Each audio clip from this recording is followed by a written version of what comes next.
Welcome back. And we are about to cover, guess what? Our last topic in mechanics. Oh, thank God. I know you hated this lesson as much as I did. Mechanics are so simple yet so complicated.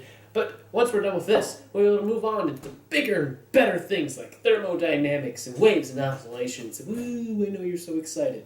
But first, we have to cover our last topic, work, energy, and power. Yes, after this video, you will truly be able to be like He-Man and yell, I have the power! Because you will understand power. Finally. Because right now it's just an arbitrary concept floating around in your head, but you will be able to quantify it by the end of this video. So, first off, we learned in the past few videos, if you remember, that Newton's laws. Acceleration is an unbalanced force on an object. Objects can exert forces on each other based upon their velocities and their masses, and when an object exerts a force on another, that object will exert an equal force back, but why can they do forces? I know, it's really deep, like, whoa, mind blown. Why can they do forces? And the answer to that question, my dear viewers, is work.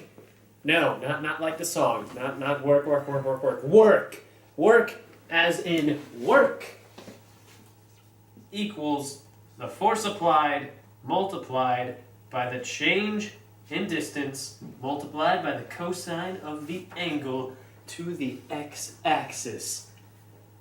What even is that, you may ask? Well, let's say you have, I don't know, a guy, let's say he's pushing a block. Let's say he pushed that block 5 meters with a force that was equivalent to 5 newtons.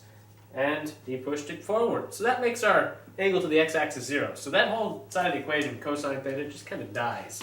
It cancels out. We don't care about it no more. And so, straighten that real quick. What's our change in distance? Well, it's 5 meters. What's our force? Well, it's 5 newtons. And wow, you can buy those, you get 25. 25 what nows? What is the unit for work? Well, the unit for work is newtons times meters. And, I know, they made a name for that. They didn't make a name for the unit of momentum, kilograms times meters per second. No, but they made a name for Newton meters. Thanks, physicists. Which is called the joule.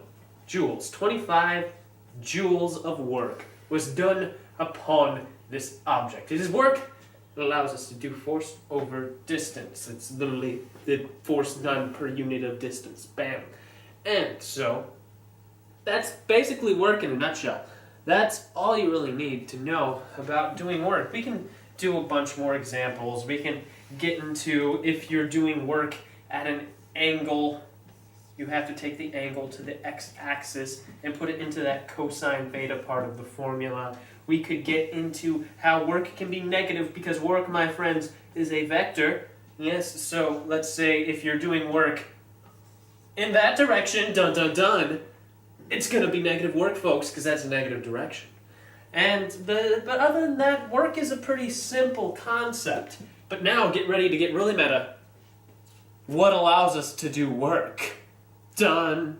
And what allows us to do work, my friends, is energy. Our wonderful friend, energy. You probably remember energy from your years and years of elementary school science, where they talked about all the different types of energy. Well, guess what? We don't care about the different types of energy. We only care about 2. And those 2 types of energy that we care about are kinetic and potential. And what's the difference between these 2 types of energies, you may ask? Well, kinetic is the energy of motion. As long as you move, you have kinetic energy.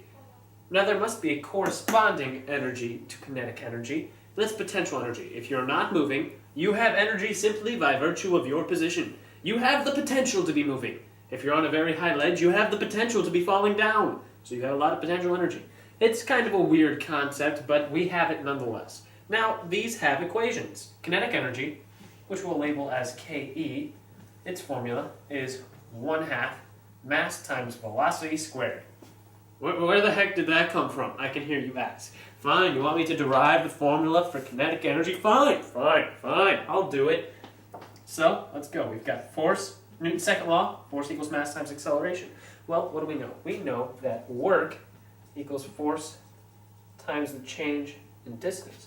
So we can insert that, and we get work equals mass times acceleration times the change in distance. You know what we can also do? We can also insert the Suvat equations. I bet you remember those. So let's take one of those. Our v squared equals our u squared plus 2as.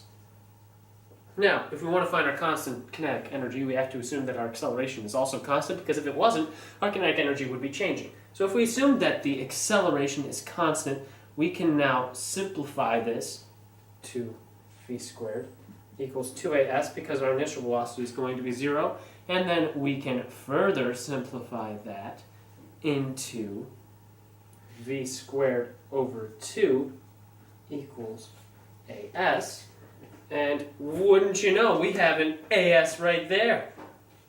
So now we have work equals mass times v squared over 2, or work equals 1/2 mass times velocity squared. Oh my god.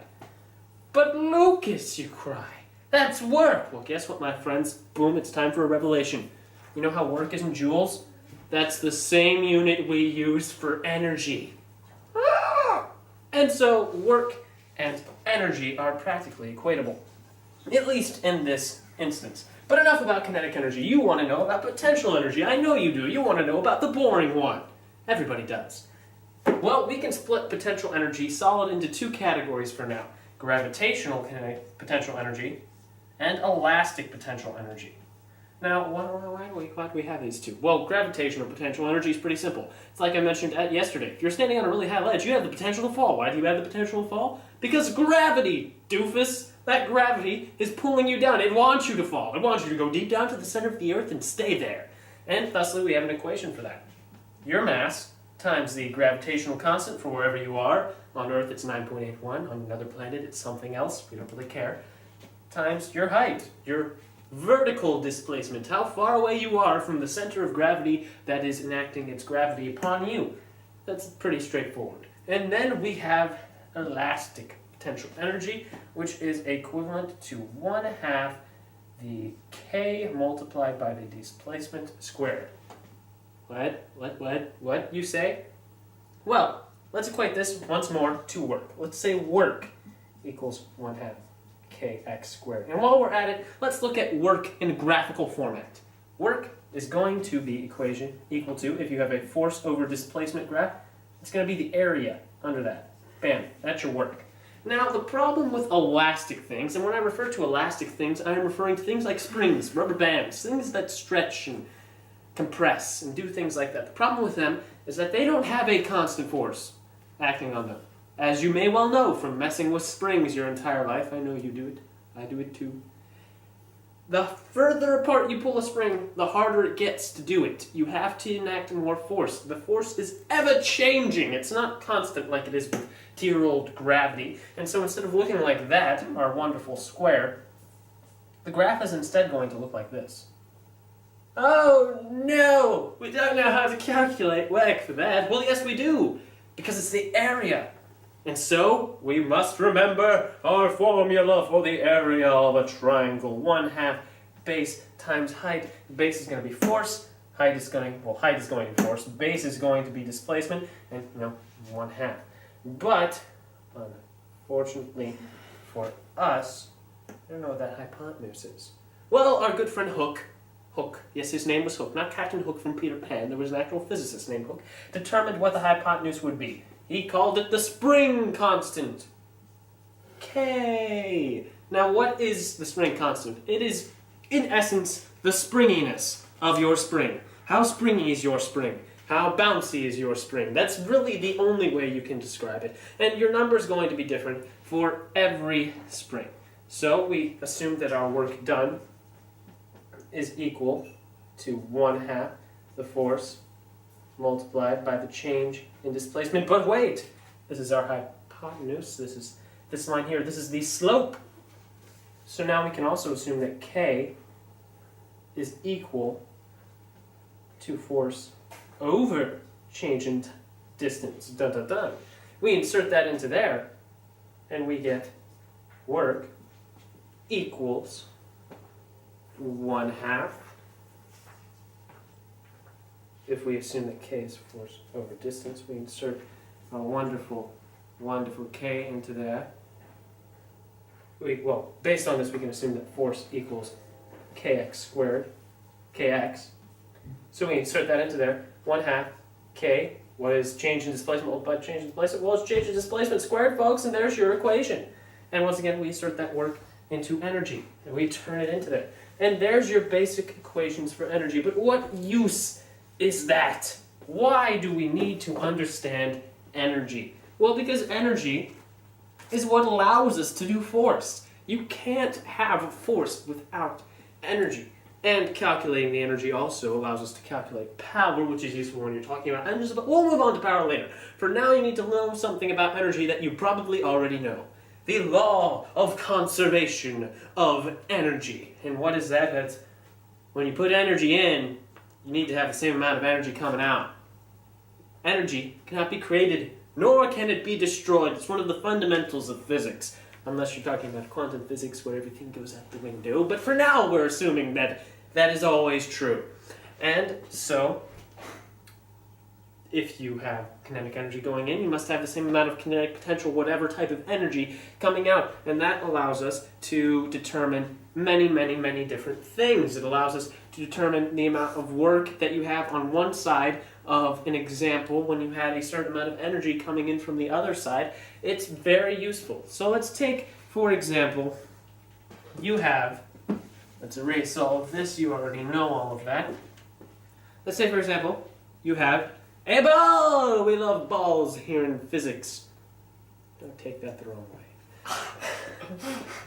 A ball that is falling. Oh God, a falling ball. And its mass is 200 grams. And for the sake of simplicity, let's turn that into our 0.2 kilograms. Always use SI units in physics. And it falls. It falls very far.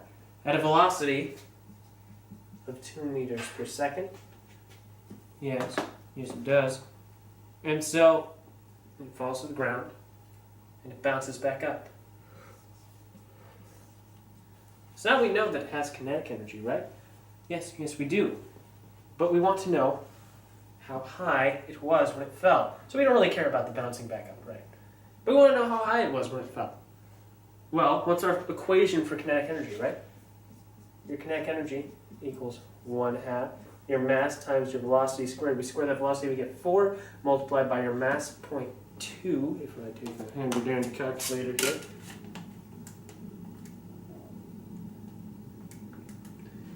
You get 0.8, you divide that by 2, you get 0.4 joules of kinetic energy. Why do we care about the 0.4 joules of kinetic energy? Because when the ball was up here, all it had was potential energy.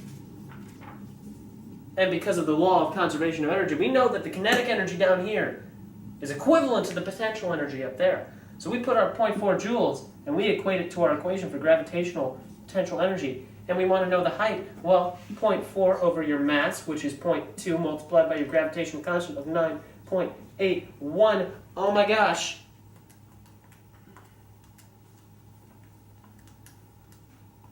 Guess what? 0.2 meters in the air. Bam. Look at what we did. We could decide how high a ball fell from only knowing its mass and its velocity. That is why energy is so beautiful and why it is nice to know, because it is basically all the stuff we've talked about, momentum, force, work, all that stuff is caused en route by energy. Energy is one of those fundamentals of physics that you'll just keep on coming back to over and over and over again. And so, now that we've covered pretty much all that we need to know about energy, well, first off, we need to cover one more thing, efficiency. Because energy is lost a lot. Think about a car. When you're running a car and you're running the engine, that engine is converting energy. It's turning the chemical energy, which is a form of potential energy, in the fuel by igniting the fuel, which allows it to move pistons, which allows it to then move the axle of the car, which then allows it to move the wheels and move the car forward into kinetic energy through that very convoluted system. A lot of energy is lost. It is lost in the form of heat. car engine gets very hot. It is lost in the form of sound that your car makes. When the engine starts up, it vibrates the air around it, creates that vroom vroom sound. That's energy lost. That's energy that could be making your car move, but instead is making that vroom vroom sound. So if you ever hear one of those dragster cars going down the road, they are wasting a butt ton of energy. So much. They could be going so much faster if they weren't so concerned about making their car sound cool. So, how do we determine how much energy was wasted? Well, that's very simple. We use efficiency. And your efficiency is quite simply the useful work that you are getting out of your car, so the amount of work that is actually going to pushing your car forward, over the total amount of energy that you put in, which would be equivalent to the chemical energy that was in the total amount of fuel that you had in your car at the time. And that's a pretty straightforward concept. I don't think we need to go through an example of that. So now we go into what I hinted at the beginning of this video, the power! Not the power of Grayskull, but just power in general. So what is the thing with power? Well, the thing with power, folks, is that power is simply work over time. We'll take powers of P, capital P, not lowercase p. Lowercase p was momentum, if you remember. And we take work over time. Wow! And what's the unit of joules over time? Of joules over seconds? Joules over seconds is watts. So power is typically known in watts. We can also make that another formula there. If we extrapolate the work into the force times the displacement multiplied by the cosine of the angle to the x-axis over change in time. Well, what's displacement over time? I ask you is velocity. So power also equals force times velocity times the cosine of the angle to the x-axis. And we can also measure, in the same way that we measured efficiency for energy, efficiency for power. Power out over the total power out over the total power in. And that measures your efficiency. And so that's actually it for power. I know, it's pretty underwhelming. But, to talk about one more thing. Collisions. Because objects hardly ever move in a vacuum. They're always colliding with one another, slamming into each other. And as you learned in the video before, collisions are always closed systems. And using energy, we can divide collisions into two groups. Elastic collisions and inelastic collisions. And unfortunately, this has nothing to do with rubber bands or springs whatsoever. I'm sorry. But the basic difference between elastic and inelastic collisions is that in an elastic collision, all kinetic energy is conserved. No energy is lost. The amount of energy that was contained in both objects in the collisions is the same amount of energy that they have when they come out of those collisions. This never happens.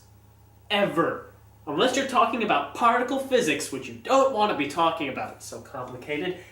This never happens. This is the ideal. This is what physicists we dream of it happening in real life, but it never does. Instead, we get inelastic collisions. Stupid inelastic collisions, where kinetic energy is not conserved, and some of it's lost, and they start moving slower, and it's just like, why?